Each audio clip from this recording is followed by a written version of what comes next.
või kerge hetk palvetada ja tänada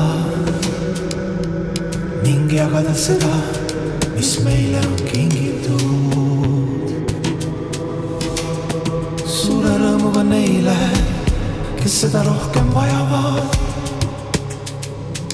sest kindel on see, et selles maailmas oleme me hommeise põlvili ja tulevad raskused südamelaeva.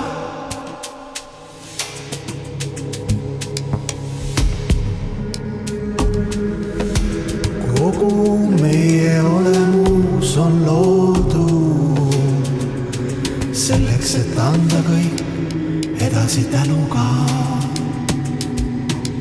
teenides vaimu, mõtte ja kehaga kõiki ja kõige kõrgemad.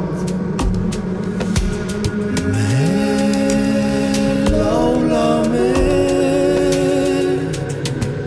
tantsime ja palvetame, ülistades Jumalat, sest tõotatud maa on siis, kui rinnus on alandlikkus ja ausus ja tunne hea.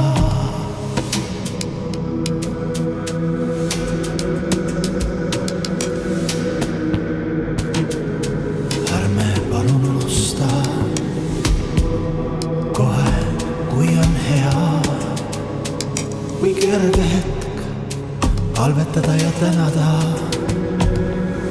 ning jagada seda, mis meile on kingitud. Suure rõõmuga neile, kes seda rohkem vajavad,